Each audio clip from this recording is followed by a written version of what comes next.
En la última entrada que tenemos en esta primera parte de la reunión de hoy, hemos decidido incluir este tema de las modificaciones en la ley de lavado de dinero por aspectos que tienen en vinculación con lo tributario y además con los profesionales en ciencias económicas y abogados. Por supuesto que de este tema vamos a hablar, dado que es un tema muy amplio, vamos a hablar de aquellos aspectos específicos que me parece que más están en relación con este punto. Y recordamos que es la ley 27739 la que establece estas modificaciones que hoy vamos a hablar, publicado en forma reciente en el Boletín Oficial el día 15 de marzo.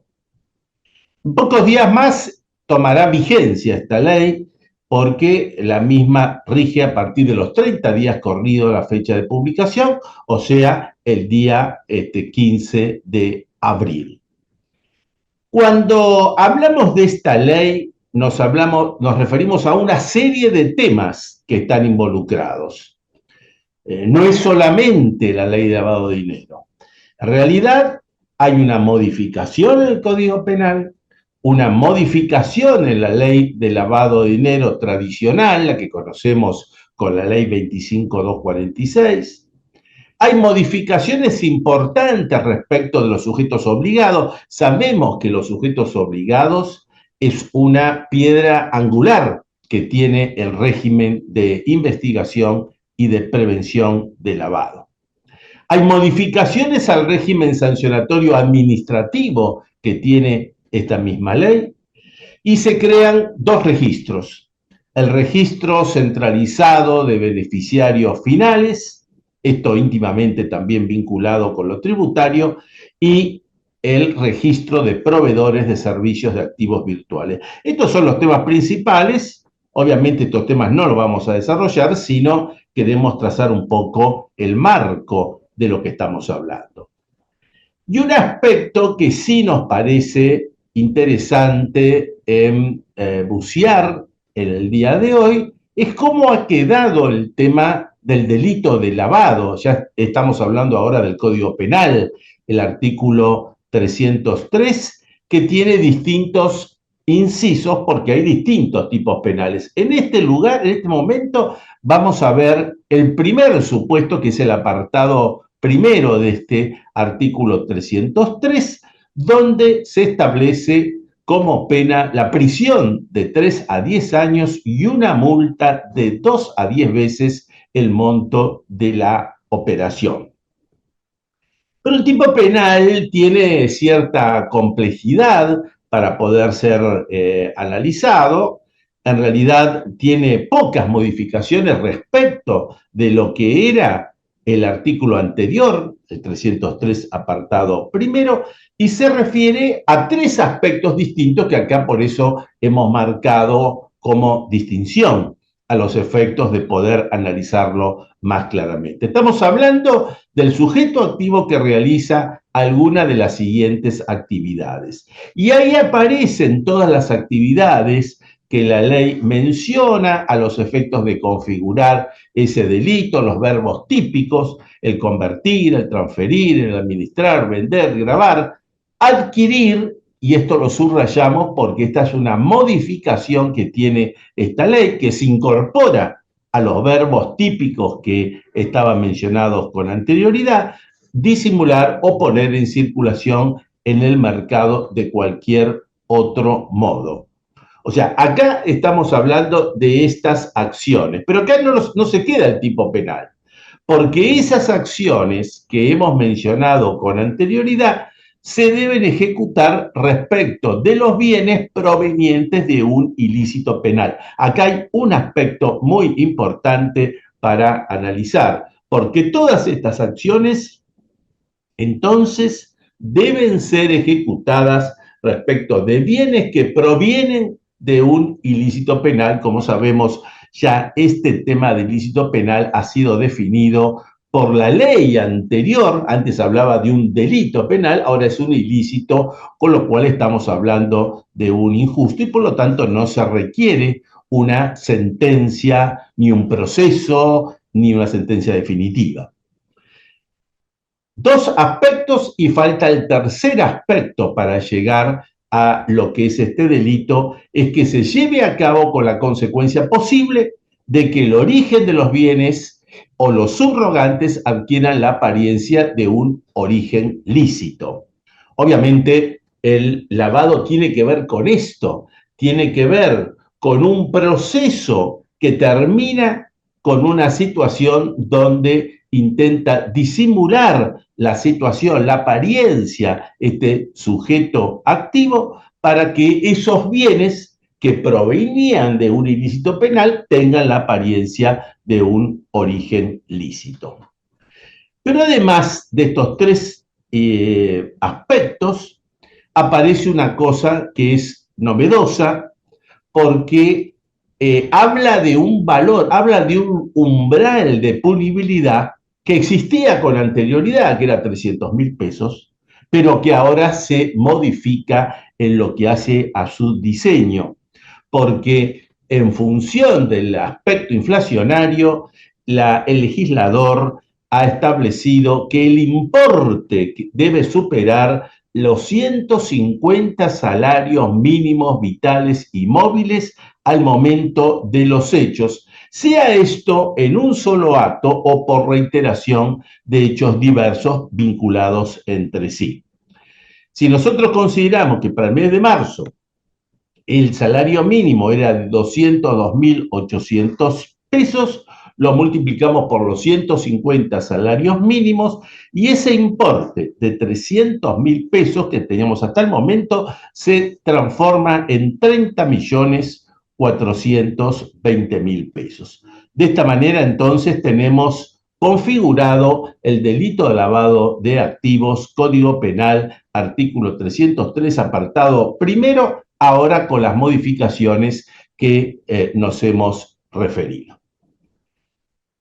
Pasamos a un segundo tipo penal, que es el delito que se conoce como la receptación dolosa de bienes, o sea, ya estamos en el artículo, siempre el artículo 303, pero ahora en el apartado tercero, en una forma obviamente distinta, porque acá estamos hablando de que el que recibiere bienes u otros activos provenientes de un ilícito penal. El ilícito lo comete otra persona, en el país o en el exterior. Pero acá de lo que estamos hablando es alguien que recibe bienes o recibe activos y provienen de ese ilícito, también con el fin de hacerlos aplicar en una operación de las previstas en esos verbos típicos del apartado primero, y siempre también que le dé la apariencia posible de un origen lícito. En este caso, la pena de prisión es de 6 meses a 3 años. Todo este aspecto no ha tenido modificaciones respecto de lo que establecía anteriormente el Código Penal. Y sí lo ha tenido el tercer tipo penal, que es lo que llamamos el delito de lavado menor, que está contemplado en el apartado cuarto del artículo 303. Y se refiere a los casos donde el valor de los bienes no supere la suma de los 150 sueldos mínimos, vitales y mínimos, que hablamos con anterioridad. Si no se supera ese valor, entonces el autor será reprimido con una multa de 5 a 20 veces el monto de la operación. Recordamos que antes el Código Penal previó una pena de prisión de 6 meses a 3 años. Esto desaparece y ahora hay exclusivamente una multa. Esto es sucintamente entonces lo que podemos mencionar respecto del Código Penal. Ahora vamos a hablar primero vamos a anunciar cuáles son las modificaciones más importantes que se introducen ya en la ley de lavado, o sea, la ley 25.246. Primera novedad, se incorporan definiciones legales que antes no existían, esto es en el artículo 4 bis. En segundo lugar, se establece que la UIF, que es el órgano de aplicación, funcionará en jurisdicción del Ministerio de Justicia. Y esto lo señalamos porque en realidad el proyecto de ley establecía el traslado de esta jurisdicción al Ministerio de Economía. Pero cuando el Poder Ejecutivo termina promulgando la ley modificatoria a través del decreto 254 de este año 2024, observa ese artículo quinto y por lo tanto esa modificación queda sin aplicación y por lo tanto la UIF sigue funcionando en jurisdicción del Ministerio de Justicia. Por otra parte, se modifican ciertos delitos precedentes en la ley de lavado de bienes. En realidad, esto está contemplado en el artículo 6º. Varias modificaciones al respecto. Nos interesa destacar a nosotros el inciso K, porque antes se establecía como delito precedente el régimen penal tributario de la ley 24769, la que teníamos con anterioridad, y ahora se actualiza la norma y se incorporan los delitos del régimen penal tributario de la 27430. Insistimos en esta posición porque el legislador argentino, siguiendo los lineamientos de la UIF, entonces ha establecido que los delitos del régimen penal tributario son delitos precedentes del lavado de bienes. Además, se modifican aspectos vinculados a la competencia de la UIF, artículo 13, y también a las facultades de la UIF, artículo 14. Esto es para hablar en general de estas modificaciones, tampoco nos vamos a referir a todas ellas. Y sí nos vamos un poco a analizar el tema de los sujetos obligados. Dijimos que había varias modificaciones, pero en particular nos interesa analizar alguna de ellas. En principio, la del inciso 17, que está vinculado a abogados, contadores y escribanos públicos.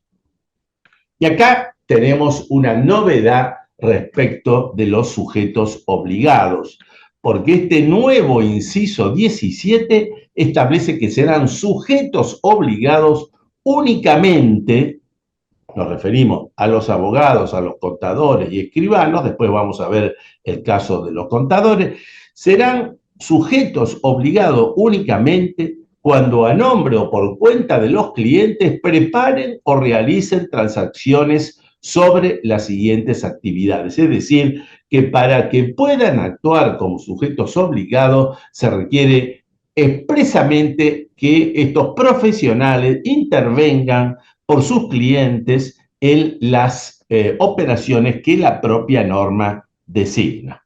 Por ejemplo, en la compra-venta de inmuebles, también acá tenemos un valor piso, en la administración de bienes u otros activos, también con otro piso y con un piso distinto en el caso de la administración de cuentas bancarias.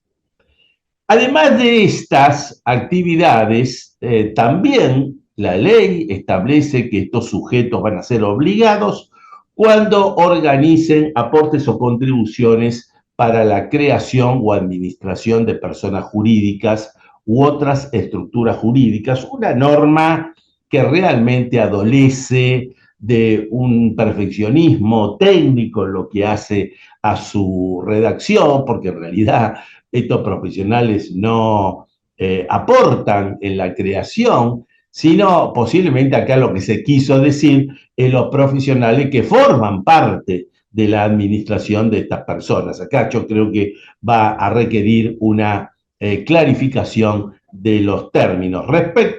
También lo mismo respecto de la última parte, cuando hablamos de estos profesionales que intervengan en la creación, en la operación o administración de personas jurídicas u otras estructuras jurídicas y en la compra-venta de negocios.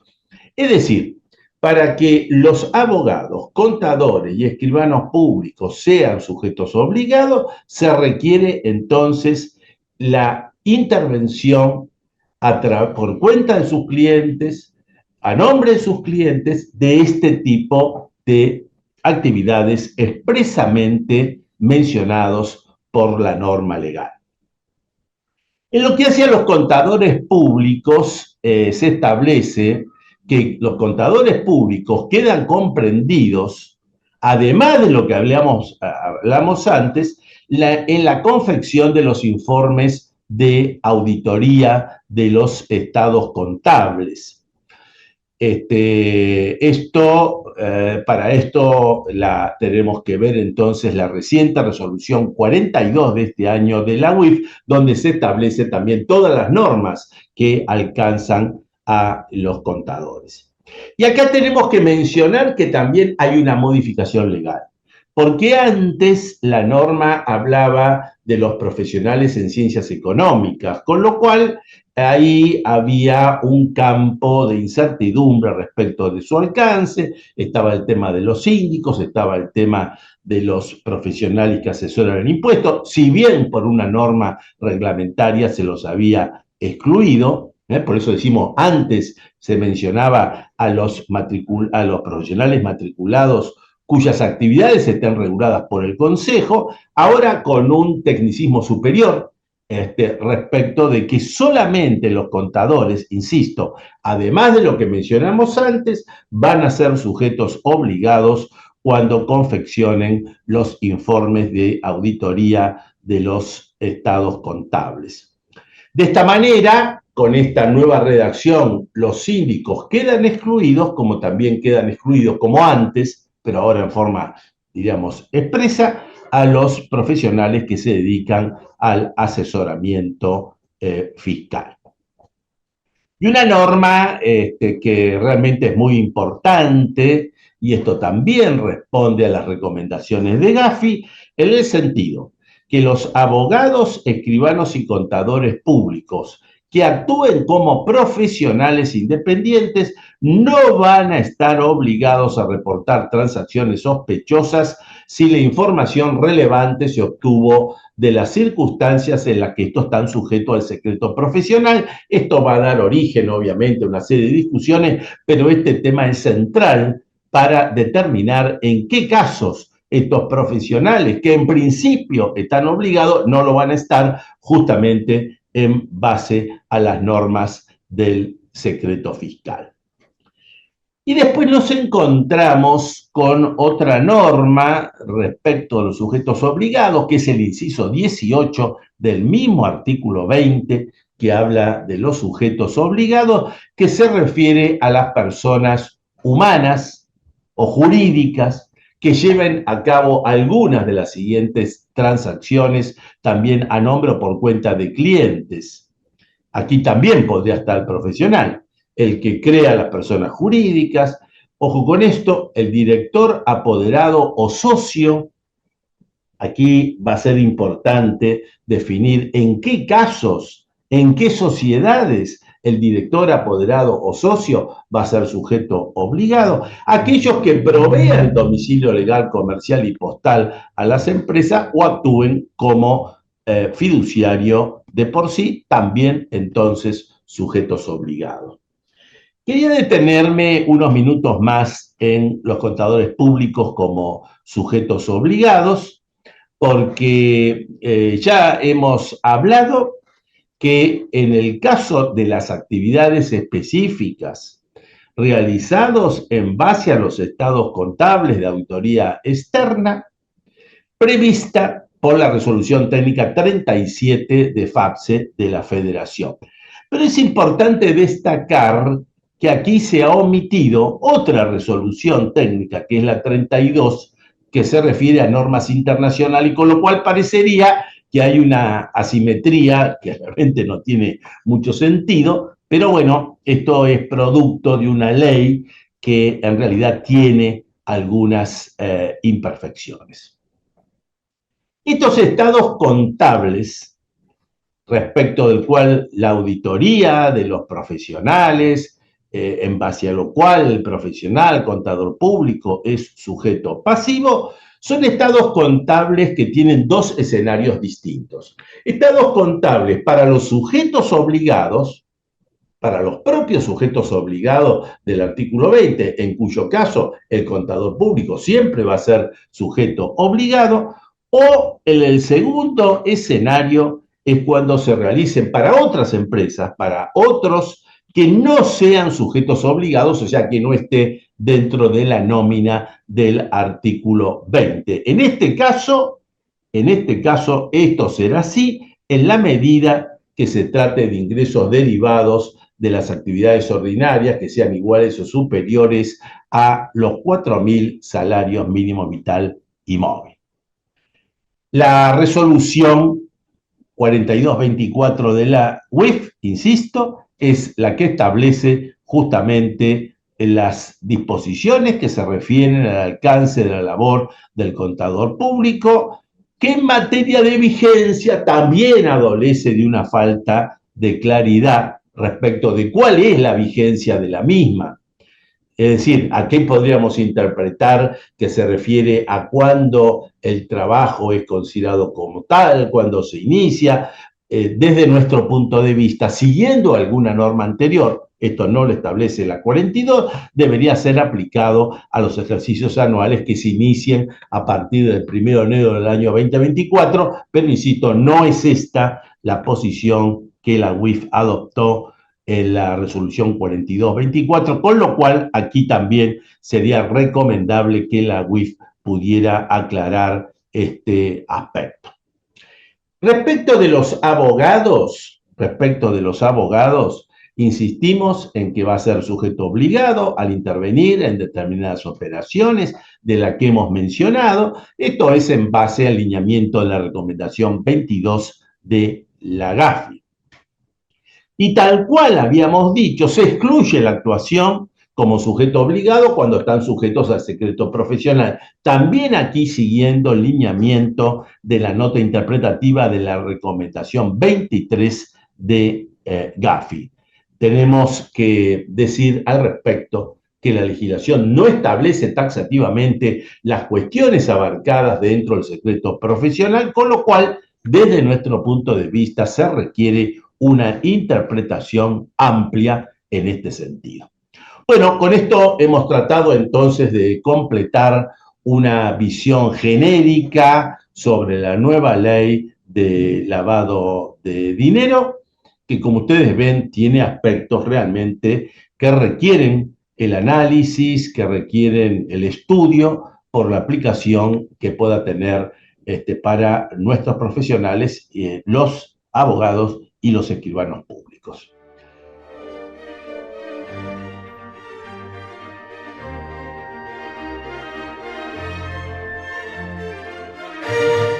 Nos quedan dos preguntas que los asistentes nos han presentado sobre la ley de lavado. La primera, la de Linda Patricia Levy, y está referido al tema de los colegas, los contadores públicos, cómo actúan como sujetos obligados. Y entonces nos pregunta si se tienen que dar las dos condiciones para poder ser sujeto obligado. Cuando se refiere a las dos condiciones, son las actividades por cuenta y orden del cliente que habíamos mencionado, más la tradicional de auditoría. Bueno, este no es obviamente el criterio. El criterio es el siguiente: el contador va a actuar como sujeto obligado en el caso de las auditorías, que es exactamente igual que antes. Eso no ha producido ningún cambio. La novedad que se produce es que el contador, como también el abogado, como también el escribano, va a actuar como sujeto obligado en la medida que haga determinado tipo de actividades de aquellas que habíamos mencionado por cuenta y orden del cliente. En ese caso entonces, también va a ser sujeto obligado. Por lo tanto, es una o es otra. Y la pregunta de Ana Carolina Balvareschi Kessler, que nos está preguntando si los valores históricos, si los valores que hemos mencionado son valores históricos o ajustados. Bueno, habíamos mencionado que todos los valores que están mencionados en la ley, valores a los efectos de la definición de los tipos penales o valores a los efectos de los estados contables para que el contador actúe como sujeto obligado, se ha buscado un mecanismo para superar definitivamente la inflación. Ese mecanismo es establecer por determinados salarios mínimo vital y móvil, esto es de acuerdo con el tema que estamos tratando, y en base a eso se considera el momento en que se efectúe el caso en cuestión, con lo cual nosotros lo que tenemos que ver en cada caso, cuánto en ese momento vale el salario mínimo vital y móvil, lo multiplicamos por la cantidad de salario que establece la ley y ahí tenemos el valor actualizado. Es decir, esto va a ser un mecanismo de una actualización permanente que se va a realizar a través justamente de los salarios mínimos.